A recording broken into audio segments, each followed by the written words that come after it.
scenes here. Believe me, I don't like to do it this way, but I have to.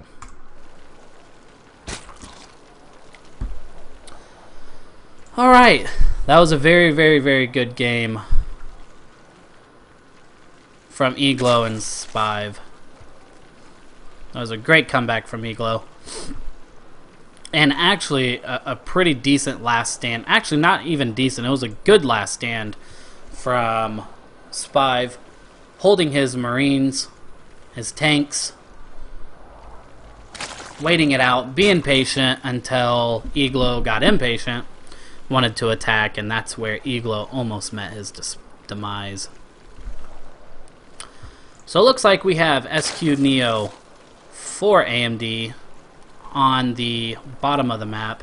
He's going to be playing the blue Zerg. And we have Charlord with Oracle playing the red Protoss at the top of the map.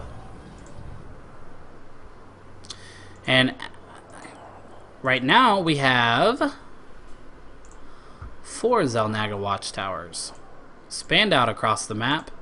And I like this instead of just 2.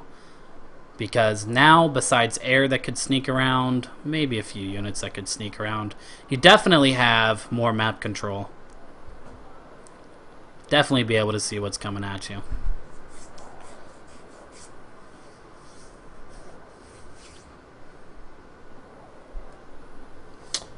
So, nothing too exciting going on right now. This is definitely a longer map for that Zerg Overlord to get to. And that definitely puts him at a disadvantage if he's...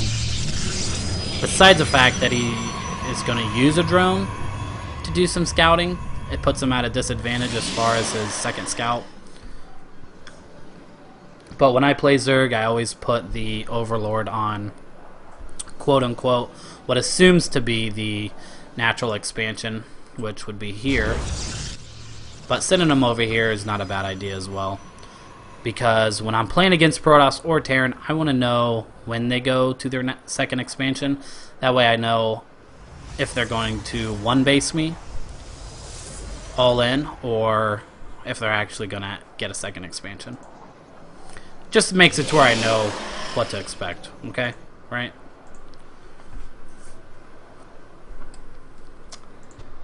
It looks like we've got 4 Zergs already coming out. They're either going to go to the watchtowers, or he's going to go straight in, do some harassment, take out that Zealot. I hate that Zealot. I hate Protoss in general. No bias, right? No, none. Not going to do it. Not going to be biased. I'm going to be unbiased, as you would call it.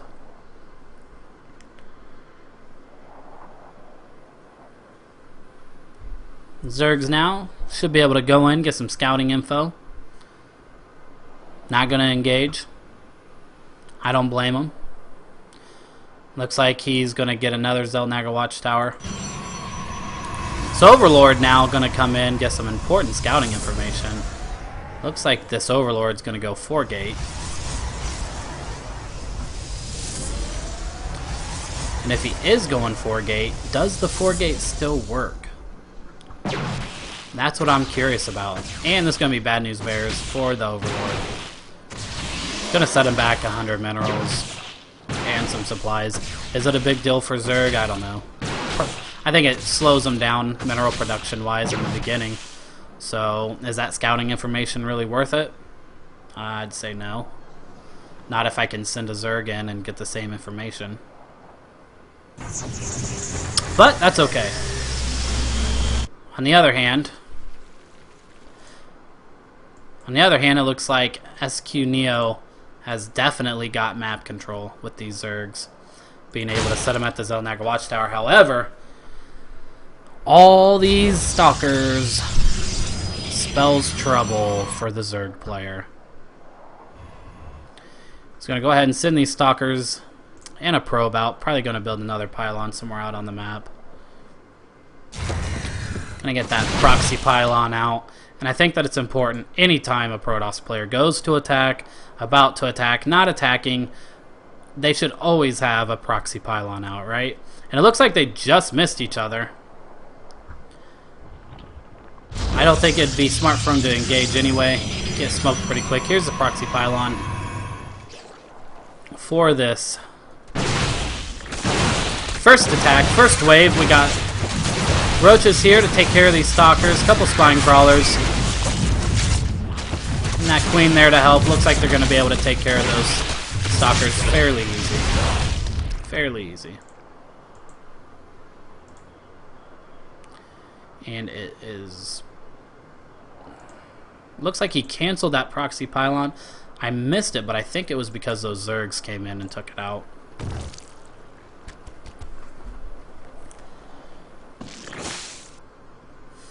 Got a lot of Zergs on the play now.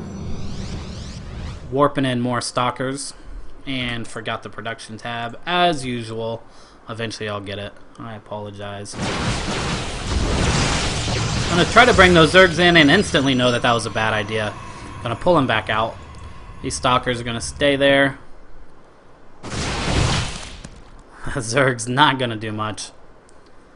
Not going to do much at all. He probably sent that one Zerg back so that the stalkers would stop chasing him, which is a pretty good idea. That's cool. So, looks like we got our robotics facility up. We got more stalkers warping in here.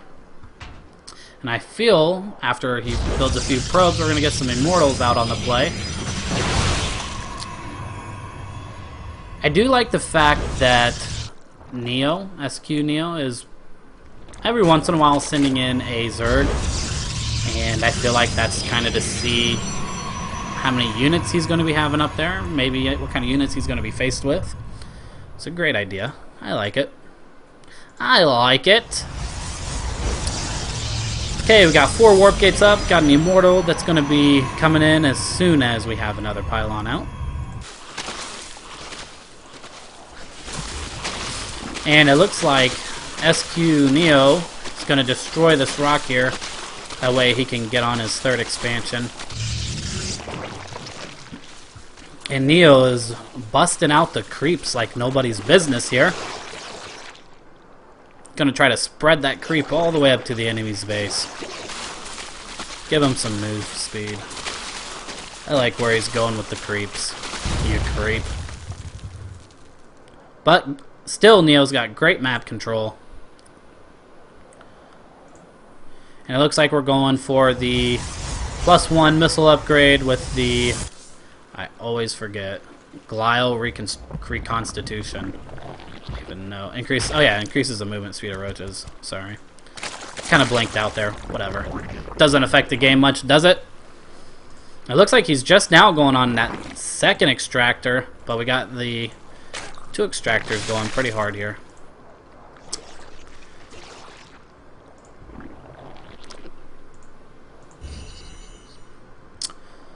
So +1 missiles. Definitely going to be using those roaches. But this is a pretty scary composition by Charlord. Sentries, Immortals, Stalkers. Few Zealots thrown in there. That's a great composition. Definitely scary. Those Immortals and Stalkers will be able to do quick work of these roaches, I believe. Immortals also good against those Zealots, against those Zerglings.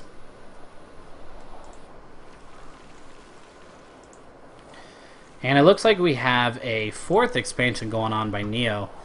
3 is deadly for Zerg. 3 full expansions. Deadly for Zerg. I believe if Neo gets on his 4th expansion, he's definitely way further ahead than Charlord. And that could be very deadly. At some point, whether it's 3 expansions or 4 expansions, the Zerg kind of gets to a point where they're pumping units out non-stop on somebody. Wave after wave, just working them down. Like I said, Neo is getting great scouting information. Constantly observing this guy.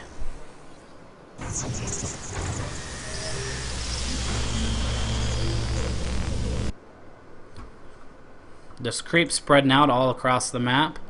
So Neo, by far, what I've seen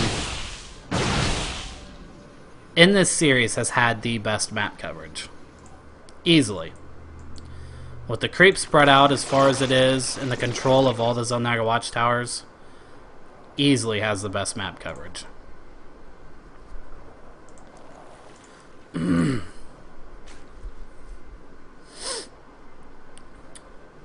Looks like now we have the +1 carapace for the Zerglings. That's gonna be +1 armor. Gonna get +2 missile attack. And it doesn't look like Charstalker, or Charstalker, nice. Charlord's gonna get any upgrades for his units. He feels like he doesn't need them, which, that's fine. He might not.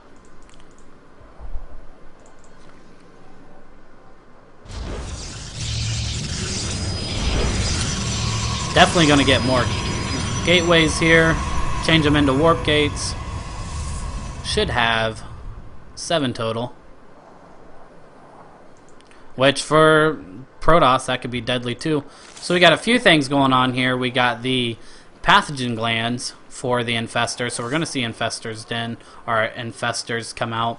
We're going to see Hydralisk come out. We got the groove spine for the Hydralisk and the upgraded missile attack. So could it be that Hydralisk are going to come back in Heart of the Swarm? Are they actually going to be a viable unit? Because I remember in StarCraft 2, very rarely would you use Hydralisk. Very rarely. They were used, but not the extent that they were used in Brood War or the first StarCraft, right? I remember playing against Zerg, I was always Terran, and constantly you just knew Zerg was going to get Hydralisk. Max out their units and come attack you, right? Especially on the big game hunters. Good grief. Looks like we definitely have Hydralisk coming into play, and it looks like we're going to have the Hydralisk Roach composition, which can be I mean, I've seen that in StarCraft 2, and it did work, but it wasn't used very often, so let's see how it's played out here in Heart of the Swarm. This is going to be the first time I've seen this composition in the Heart of the Swarm. So it looks like now he's just going to take out some of those creeps, which is a good idea. He's creeped all the way up into his base. And these Zergs now completely skip all those units, go straight into the base here. We got this mothership pour out by Charlord, and all these probes are going to get taken out. Well, not all of them, but quite a few of them are going to be destroyed. Charlord finally answers. Going to get rid of all those pesky Zerglings. Them Zerglings and their run speed. This could be devastating. I mean, this Roach Hydralisk composition, like I said, he's 4 bases, 3 bases strong for sure. Definitely 3.5 bases, you know, if you want to go with what kind of minerals he's mining here. But at this point, I think it's safe to say that you're going to see a lot of waves coming from the Zerg player.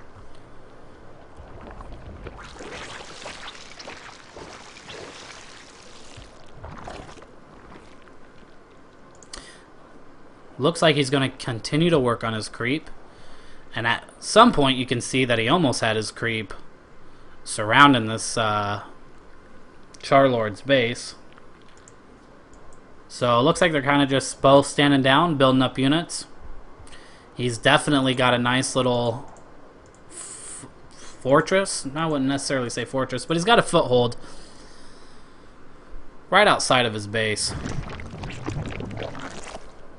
I think using these spine crawlers for defense of your units out in the middle of the map is a great idea. Definitely can't hurt. But hopefully this Colossus, if played right, will be able to do his work. You got to keep the Colossus at the back of the line, period. I mean, that's just how it is. If that Colossus comes to the front, it's going to be the first thing that's going to be brought down. But if it stays at the back of the line, it can definitely do severe damage. Looks like he's got 2 Colossus out, bunch of Stalkers, few Immortals, few Sentries, few Zealots. And he's basically got roaches and Hydralisks. We're going to see how this plays out. They're going to engage each other. Colossus is going to stay in the back of the line, which